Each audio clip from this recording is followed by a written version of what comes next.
Does raw human emotion dictate your financial decisions? I like to shop.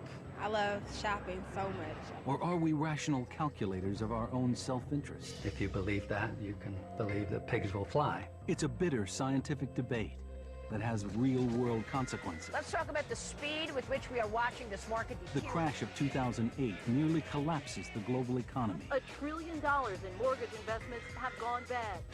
The crash really matters. It is unexplained by the discipline of economics. That's just an insult, a pointless insult. A set of amazing experiments reveals it was no surprise. It was driven by psychology. Experiments show our behavior is bizarre when it comes to money. It's an almost irresistible force. But not everyone agrees. The observation that people feel emotions means nothing. Stuff in the opening, I won't pay over that. What happens when two powerful forces collide? Emotion still drives the markets. Mind over money. Right now on Nova.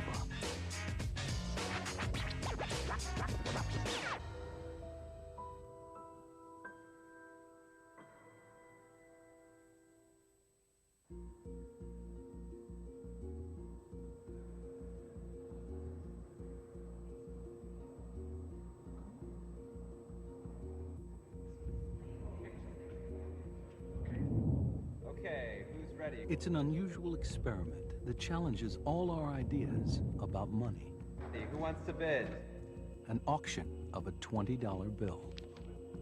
$1. Do I hear $2? Who's got $2? Do I hear 3? 3 in the back. How about 4? How about 5? Anyone 5? 5. 6. The rules are simple. 7. The highest bidder will get the $20 bill. 10. 11. But there's a catch. 13. The second highest bidder receives nothing, but pays the amount of the losing bid. Do I hear 20? 20. $20. Fair deal. Amazingly, two participants bid way above the face value.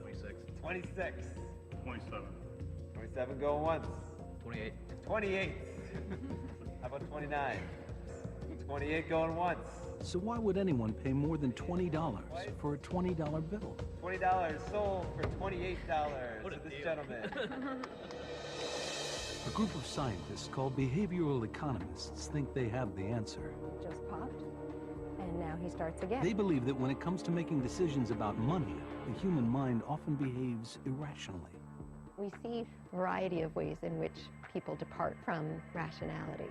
People are not using the information they say they should be using, and instead they're using other information that they told us one would be crazy to use. The notion that people can behave irrationally when it comes to money may not seem like a radical idea, but it challenges the dominant economic philosophy that has shaped policy in business and government for the last 5 decades. The intellectual heart of this philosophy is here at the University of Chicago. This campus has given rise to more Nobel Prize winners in economics than any other institution in the world. Nearly all of them share a common assumption, that when it comes to money, people are highly rational. One of the great champions of this view is Gary Becker. The most powerful theory we have, and I think it's the most powerful theory in the social science, is economics as a theory of rational behavior at individual level, and that's a theory we rely on. So what is economics? University of Chicago professor John Cochran is another leading proponent of this rational model of economics. And how do we do it? We start by thinking about people and by thinking about how people behave. People's behavior. What do they want? How do they go about getting it? It's a model first revealed 200 years ago by the father of economics, Adam Smith, in his book, Wealth of Nations. He started economics in a way that Newton and Galileo started physics. He defined our field in some sense and came across some of the basic insights that people working in their self-interests could coordinate in markets and produce wonderful outcomes. So what did Adam Smith mean by rational and self-interested behavior? Take an average person in today's world. He's constantly calculating ways to increase his wealth. Adam Smith basically said people are rational and selfish people. So a very narrow form of rationality. Before he makes a purchase, he works out exactly what things are worth to him, be it a cab ride or buying stocks. His goal is never to pay a cent more than he must. And while he has emotions, they never sway him from his own financial self-interest. For Smith, individuals behaving rationally are an invisible hand that keeps the whole economy stable. He put it all together. He ended up with results that are very modern. I mean, you know, economists over the years have, you know, modified it a bit, but Adam Smith really had the basic insight. We put those behaviors together in markets. 2 centuries later, economics has evolved into a rigorous discipline. Having understood behavior, having thought about the markets where people interact with each other, we understand the predictions of that model for the facts. And Smith's insights into how rational people make financial decisions are now expressed in precise mathematical equations. Starting after World War II, increasingly in economics, you had to say it mathematically if you were going to be taken seriously. Economics from the very beginning had been pretty much the study of rational, greedy people making decisions to try to enrich themselves. And it turns out that you can come up with some pretty elegant ways of expressing that mathematically. Today, these mathematical models are the main tools used by economists to shape policies that affect us all, from the interest rates set by the government and the level of taxes to how much we can borrow from banks. Behavioral critics of these models believe they take Adam Smith's insights to an extreme.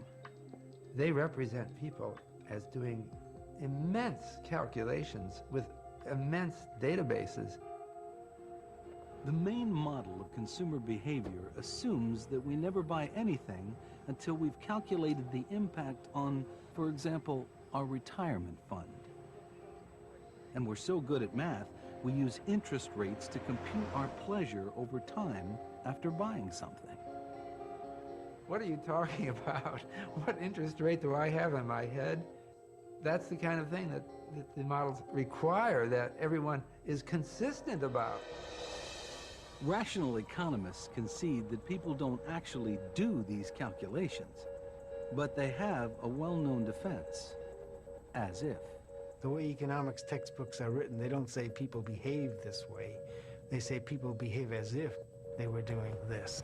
Now, when we do that, we're not assuming that the people in the real world actually make those calculations. We're simply saying that they behave as if they do. Behavioral economists like Richard Thaler are unconvinced. Defending economic theory, economists made a point about expert billiards players, that they might not know anything about physics or trigonometry, but they play as if they do. Now that's ridiculous. You know, let's take an easy shot like this. I might be able to make this shot. And an expert would make it, I can make it too, but let's think about, let's suppose I want to put this ball in this pocket. Now I know the trigonometry, I got to get the angles right and so forth. An expert would have no problem with it. But for me, this is a pretty hard shot. Oh, close. Most of the time, we're not expert billiards players. When people face hard problems, they make mistakes. At the center of all the rational models lies an unflinching belief in free markets.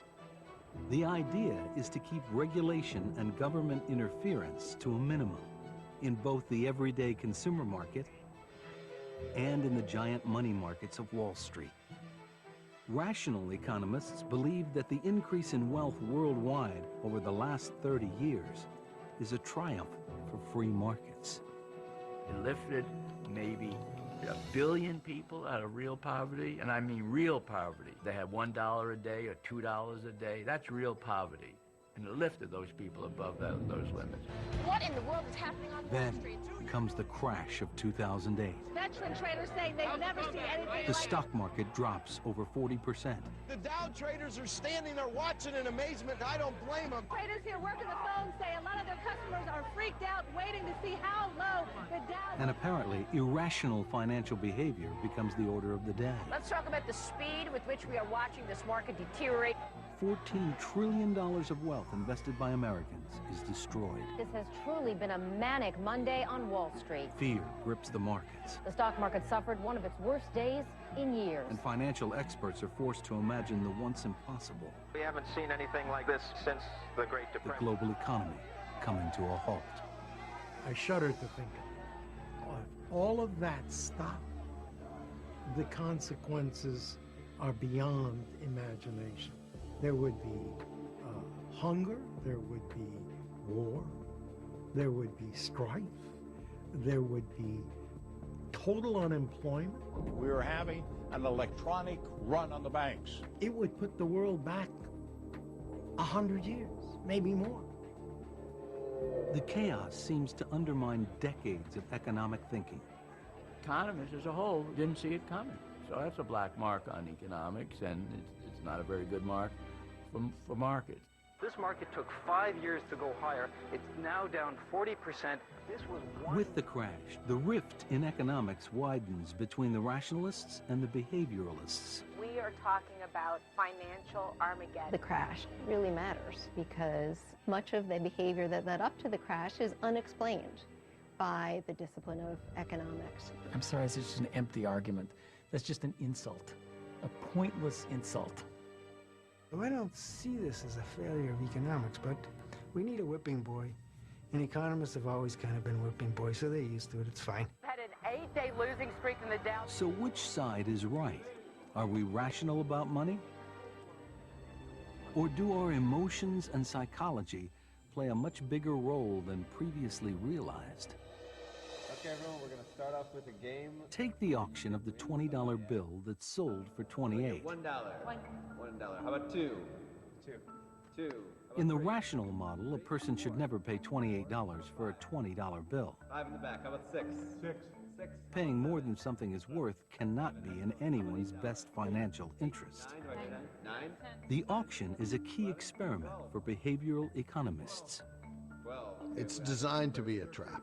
And it's a trap that if you don't think more than a couple steps ahead, you fall into. 11. 12. It's the emotional desire to win that drives bids up. 14. 15. Do I hear 20? And the fear of being the loser that drives them even higher. 23. 24. 25. And now it's a game of chicken.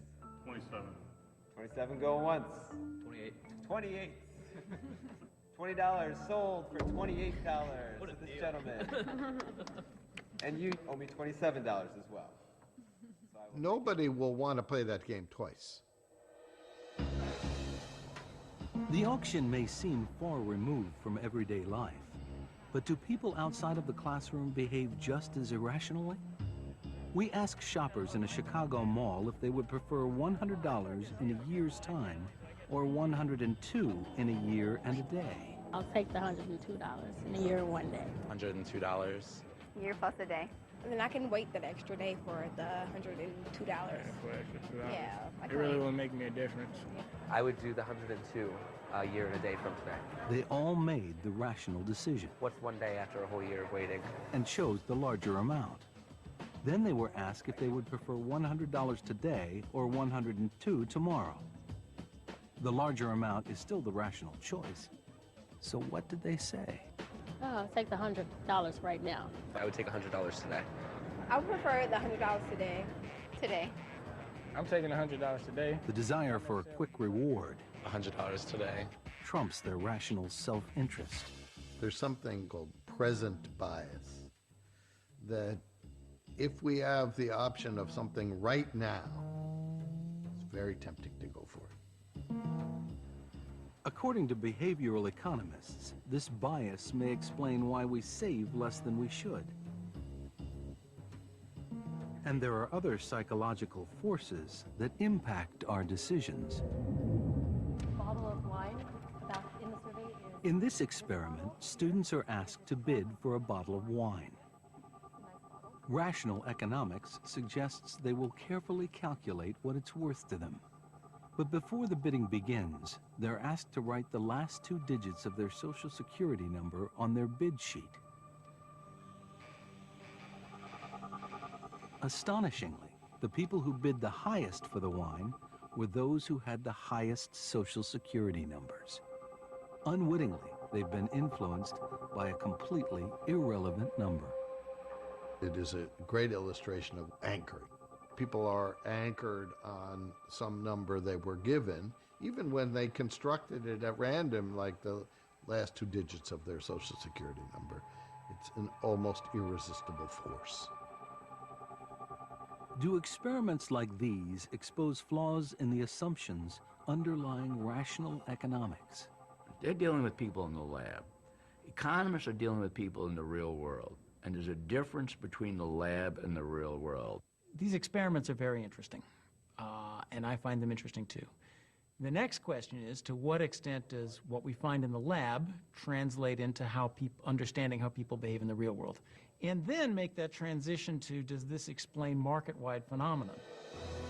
For economists like Cochrane, it doesn't matter if individuals sometimes go against their financial self-interest, as long as most of us act rationally about money most of the time. Nowhere is that idea more important than here, the New York Stock Exchange, where traders buy and sell corporate stocks. Their decisions move prices up and down, creating wealth for some investors and financial loss for others. Richard Rosenblatt's been trading here for 30 years. All right, hang in there. I'll see you later. Thanks, Rich. Take care. When I started, our technology was electric lights and telephones, and that was pretty much it. And yet, it's still the same job. Try to anticipate where the stock is going to move over the next few seconds or minutes and judge your trading decisions accordingly. And if I'm right, and I buy a stock in anticipation of other people deciding that this stock is underpriced, then I will realize a profit. Now, the stock exchange is one small cog in a vast global machine that's the financial markets. Technology means trading can take place anywhere. Trading up $2 on earnings. We got 50 to buy.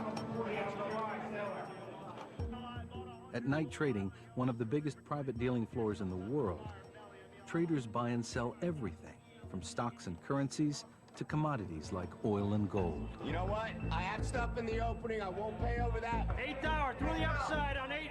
Sell. And just as Adam Smith suggested, traders here compete fiercely to make as much money as possible for their clients and themselves. You want to win, and it's the competitive nature of all of us that drives us to push harder and harder each day. You know, as the room gets busier and busier and the noise starts to elevate, if I'm sitting here and I'm not that active, and I see somebody next to me who's busier than I am, it gets me going. Hey, Tommy, the 38,000 guy added 50, so. Why does it matter what happens in places like this? Most of us use financial products like mortgages or mutual funds. The firms that sell us these products take our money and invest it to make more money in the financial markets.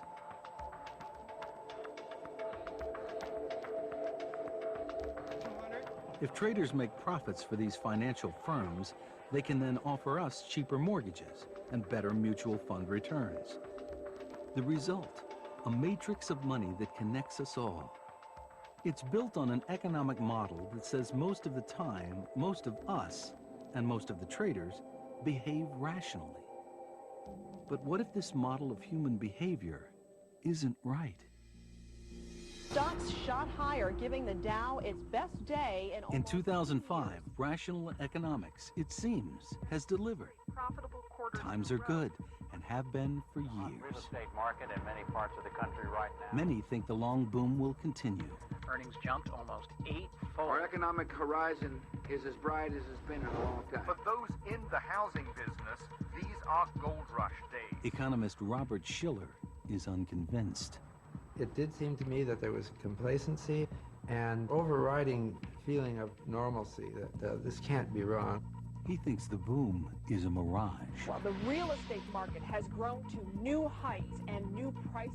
He's worried about one thing in particular: housing. Housing prices have gone up 6% a year for decades. In 2005, in some places, they're rising at 25%. This was very anomalous performance. The idea that home prices always go up led people to think that they had all found the investment to end all investments. Thousands came to a two-day expo hoping to learn how they could turn investments in real estate into personal riches. Schiller believes America is in the grip of an irrational mania. July was still the strongest housing sales month in history. I predicted that it was likely to correct down and that it might cause a huge financial crisis and a worldwide recession. In a book tour that summer, he warns of the dangers. Economist Robert Schiller is out with a new book titled Irrational Exuberance. It's kind of a frame of mind that we get into when prices keep going up and we see a lot of excitement. That's irrational exuberance. Rational economists dismiss his warnings. What does irrational exuberance mean? It's a lovely buzzword for a view that prices are higher than Bob Schiller thinks they ought to be. Bob, who's a friend of mine, has been consistently pessimistic about prices. The debate about whether rising house prices are the result of a mania or rational calculation intensifies. Or the individual household was not being irrational. They were getting low down payments, low interest rates, so it was a rational decision to make, particularly when they expected prices to continue to rise over time. Financial institutions share the conviction that house prices will continue to rise. They offer mortgage deals never seen before. And the country's top financial officials are optimistic. The U.S. economy has weathered such episodes before without experiencing significant declines in the national average level of home prices. House prices have risen by nearly 25% over the past 2 years. At a national level, these price increases largely reflect strong economic fundamentals. This confidence isn't just a shared hunch. It's based on the widely accepted models of rational economics. Basically, you build the models assuming people were like these calculators who would look at the range of possible outcomes and the risks and balance it all out.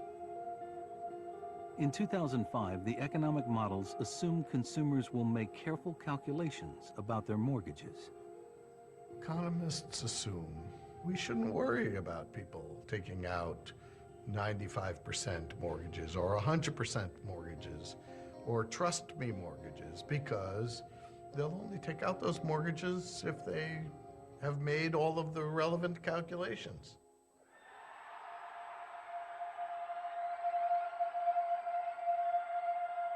Instead, as housing prices soar, many consumers take out mortgages they cannot afford and assume debt based on the rising value of their homes. So why might so many people be willing to take on so much risk? At Stanford University, researchers stumble on a possible answer. Their research at first has nothing to do with money. It isn't even being conducted by economists. Psychologists are using powerful brain scanners to explore the mysteries of the human mind, especially emotion. I started looking in the brain because I was interested in emotion, and I was convinced there must be something in there that could give us a handle on emotion.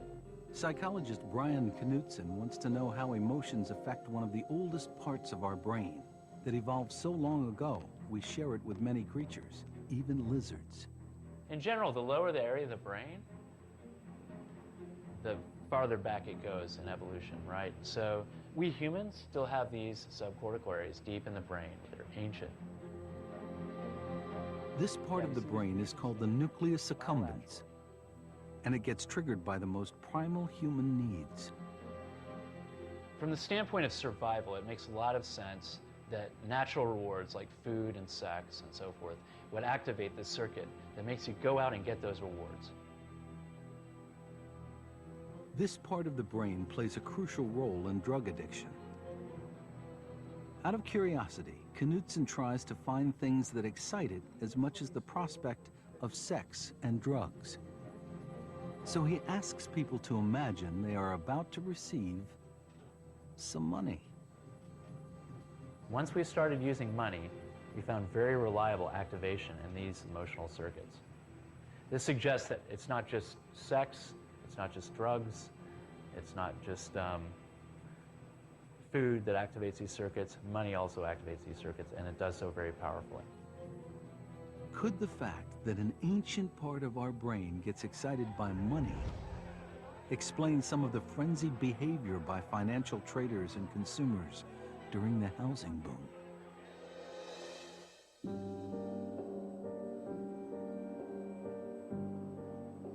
Rising house prices are an example of a phenomenon called a speculative bubble, when prices of a financial asset suddenly take off and keep rising.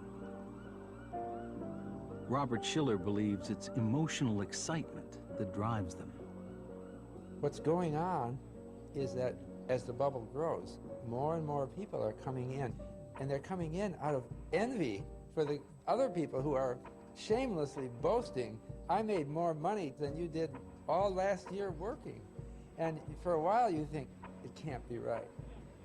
But then you think, maybe I was wrong. Maybe I should get into this. And it's really driven by human emotion. This link with emotions makes many rational economists reject the idea of bubbles.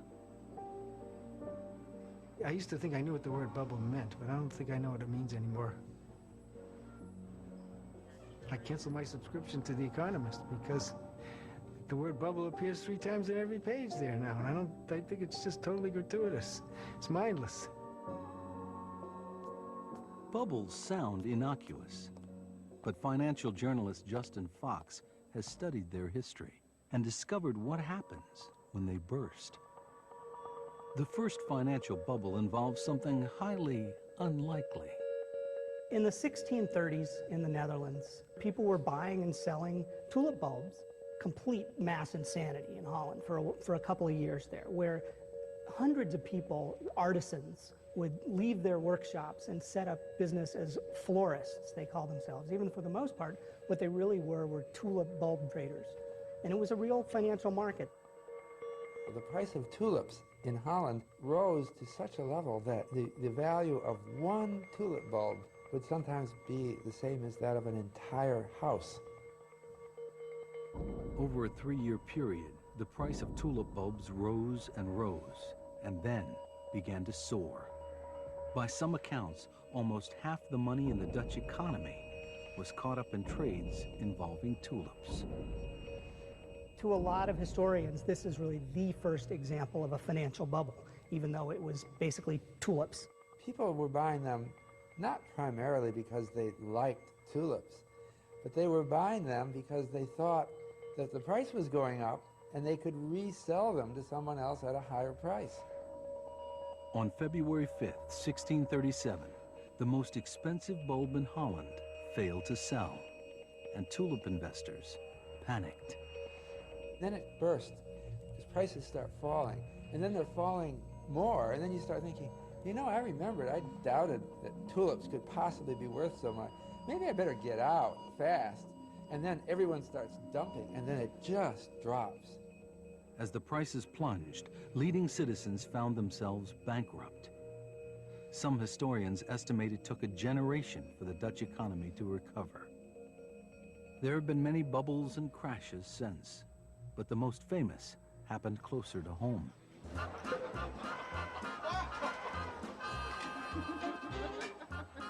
The year 1929 began with optimism. Stock prices had been rising for 8 years, and in '29, they were soaring.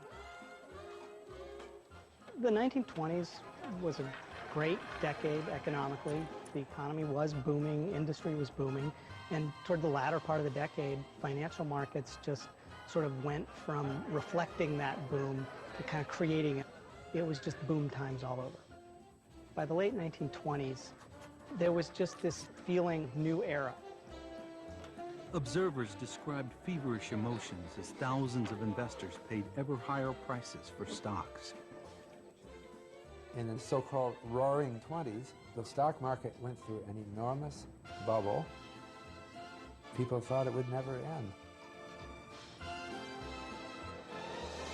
But then, on October 29th, prices suddenly dropped, and the mood turned to one of panic and fear. Over 9,000 American banks failed, wiping out the life savings of millions. It led to a depression that lasted over 10 years.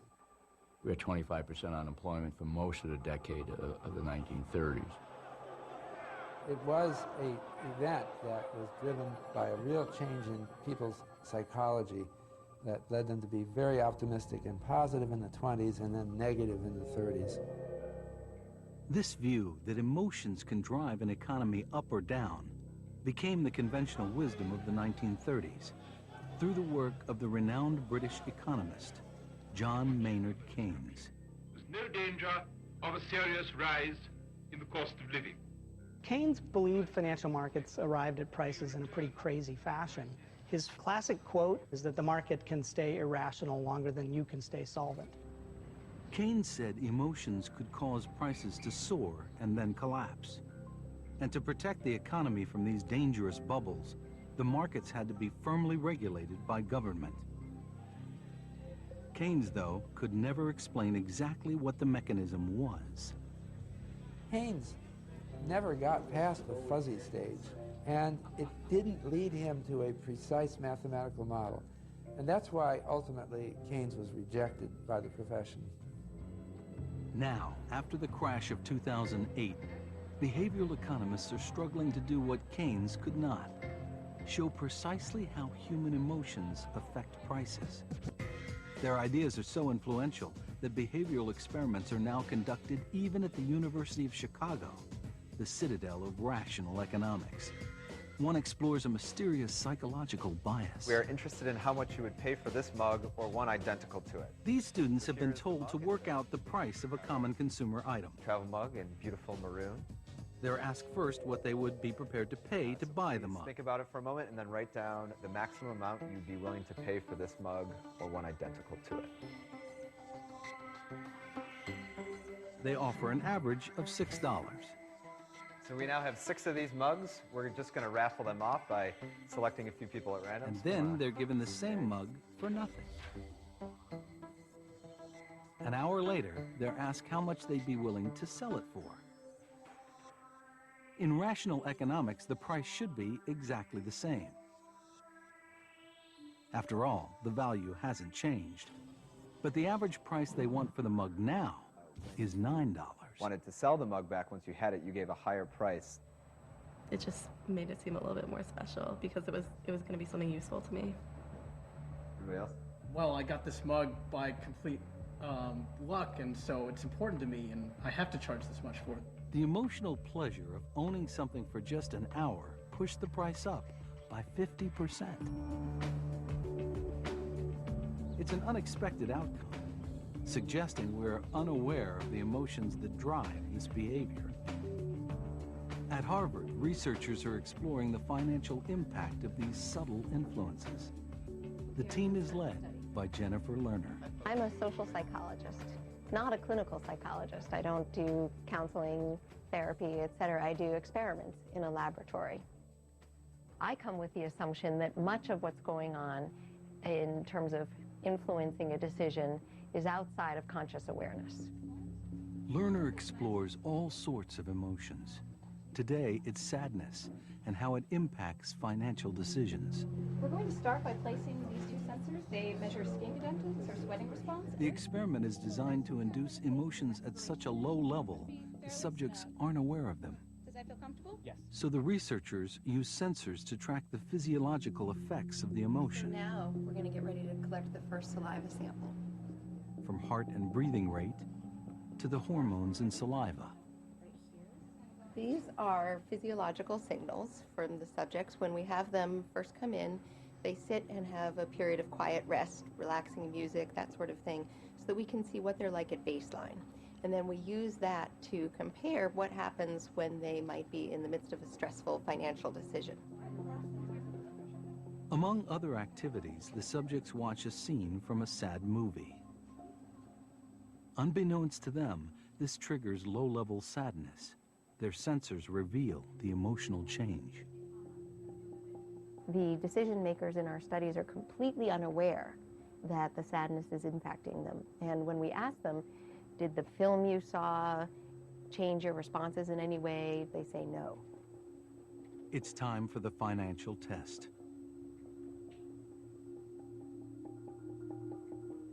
The subjects are directed to make a series of financial choices. Then, they are asked how much they would pay for a consumer product, in this case, a water bottle. Learner compares their choices to those of a group not shown the sad video. Here's an example of a subject in the neutral condition, and this subject is telling us that they would like to buy it at $2.50. And that contrasts with here, we have data from a subject who's in the sad condition, and this subject is willing to pay $10 to obtain the water bottle. And that is very representative of what we see. You get this increased valuation when you're sad. If sadness can lead people to pay 4 times more for a water bottle, what happens when the stakes are higher? The experiments have been done with high stakes money, $1,000, etc. And what we find is that these results scale up, even when you use big money. If emotions influence prices on the individual level, what about markets and the larger economy? According to rational economics, these are driven by individual self-interest.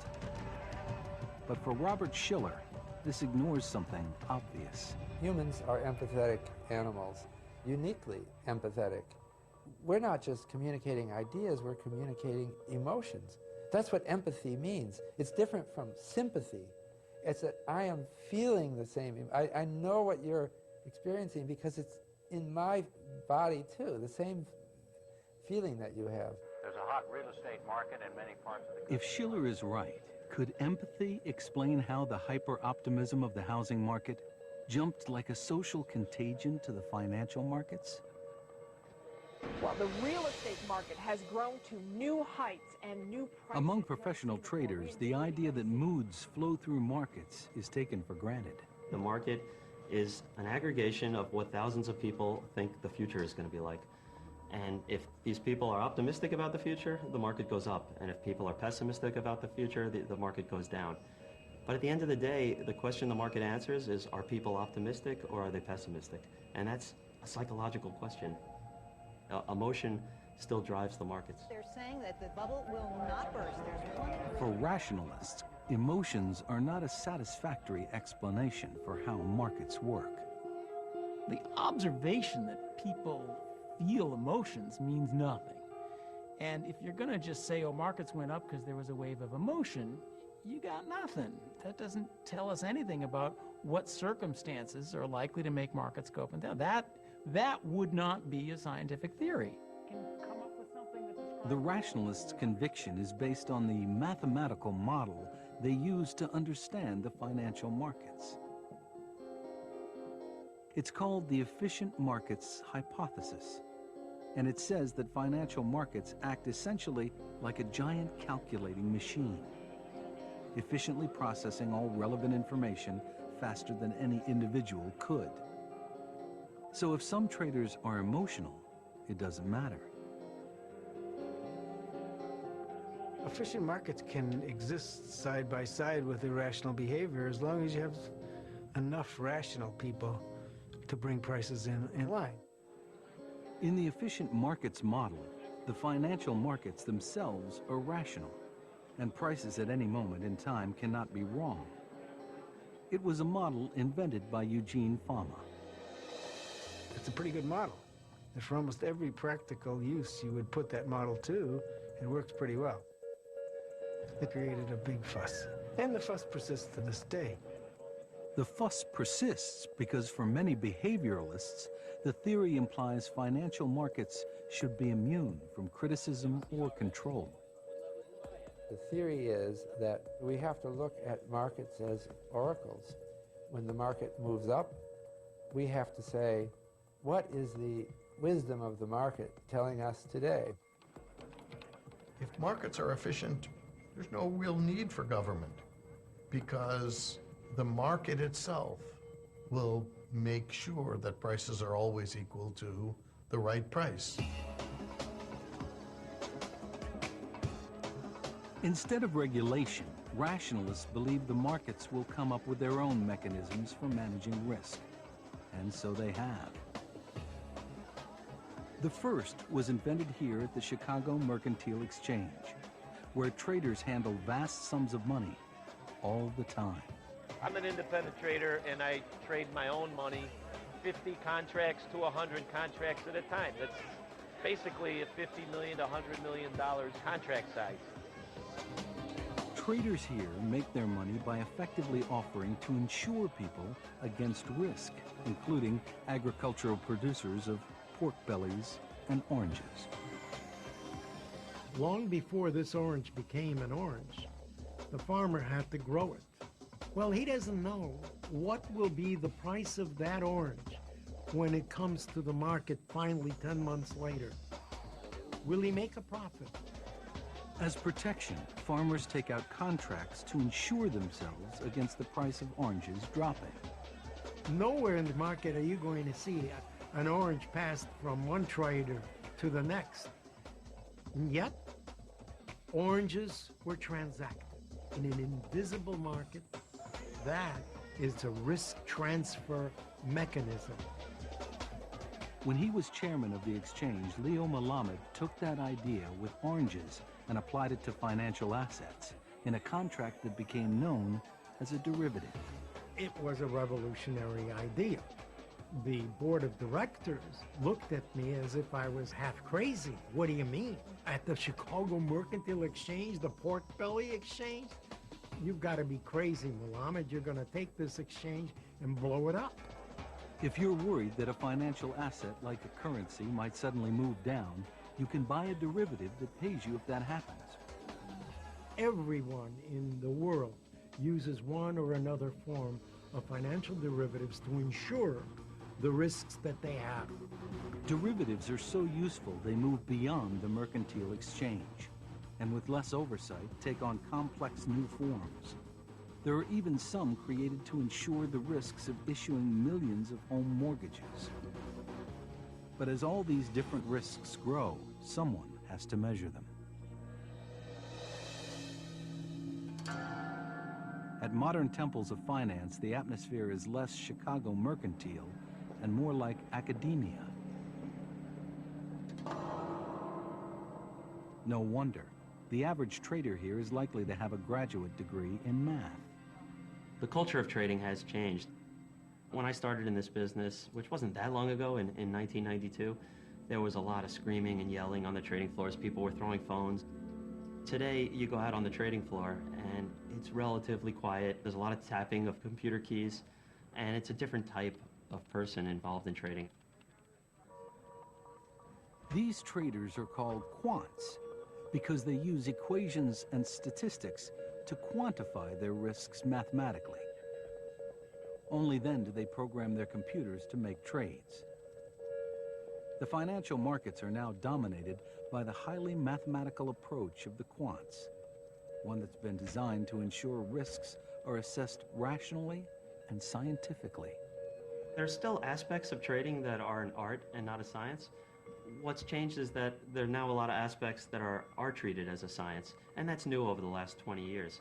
A quant will troll through tons and tons of data looking for patterns, and they're crunching the numbers all day and trying to improve performance. These two key innovations, derivatives to manage risk and mathematics to measure it, convince many that markets are efficient, making bubbles and crashes a thing of the past. If you believe that, you can believe that pigs will fly. When I first heard economists coming out with that idea, I assumed that they were very badly informed, off in their ivory towers. Jeremy Grantham is a highly successful investor. For the last 40 years, he's made his money by spotting bubbles and betting the prices will return to normal. We found 27 bubbles. Grantham believes bubbles are inevitable and have a predictable rhythm. It's euphoria causing the price to go up, and realism causing it to fall back, and then eventually unrealistic panic as it begins to feed on itself and the lemmings head in the opposite direction. At Chapman University in California, this cycle is studied by Vernon Smith. A lot of economists do not like the idea of bubbles because they're so hard to understand.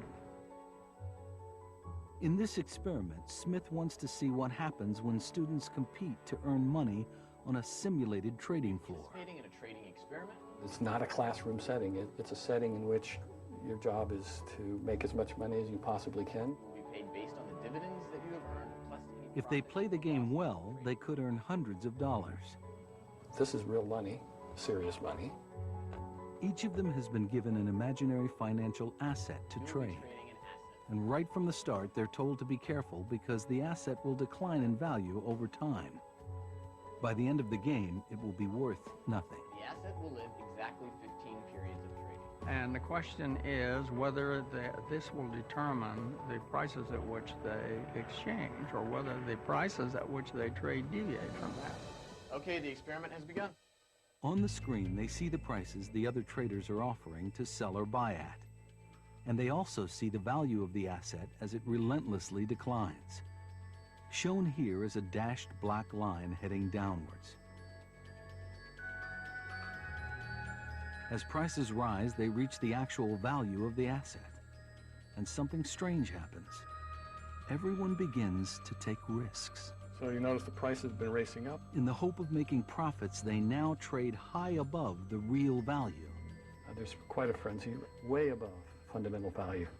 In the flurry of buying, the students are now ignoring the fact that the asset will soon be worthless.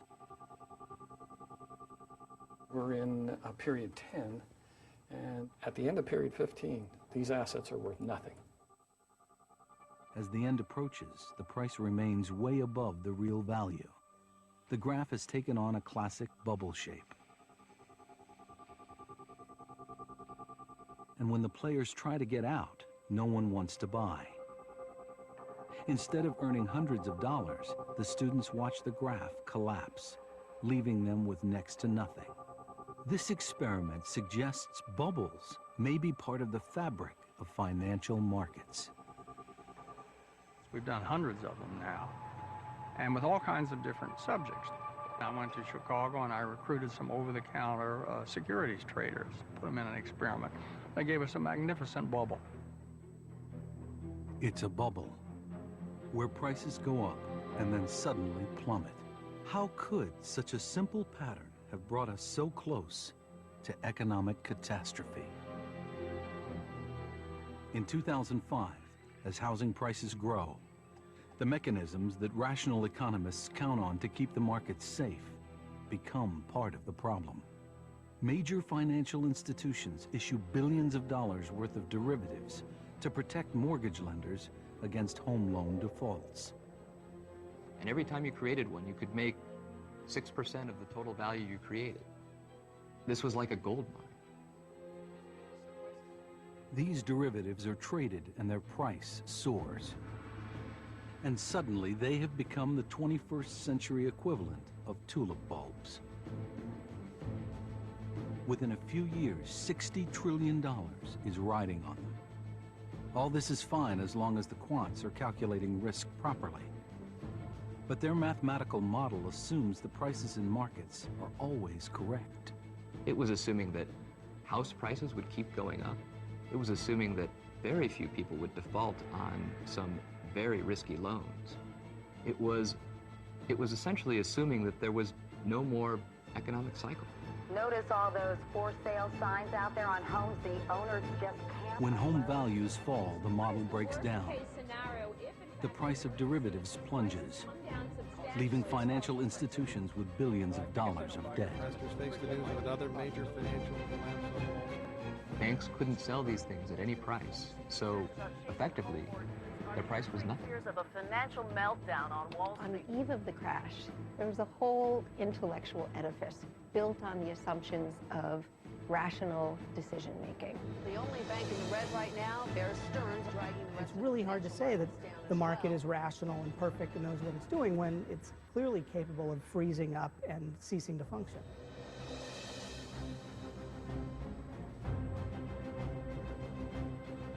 As fear grips the market, financial firms pull back their money There was blood on the floor at the end of trading on Wall and refuse to lend to each other. It has been a roller coaster Uncertainty leads to something that looks very much like panic.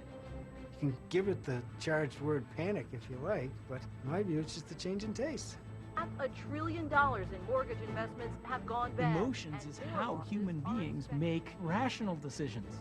You know, when that lion is coming, it's important that you feel some adrenaline and some fear, and that's how you make the rational decision to run like heck in the opposite The direction. Dow tumbled 240 points while the Nasdaq sank. Even if you take this, we have another 30 years like we had in the past, including this recession. This would be a great achievement for the world. Those of us who have looked to the self-interest of lending institutions are in a state of shocked disbelief. We think we've got a good quantitative framework which takes care of all the risks, but it's missing something. It's a case where people believe the theory too much, and they were willing to make huge bets based on a theory that really wasn't right.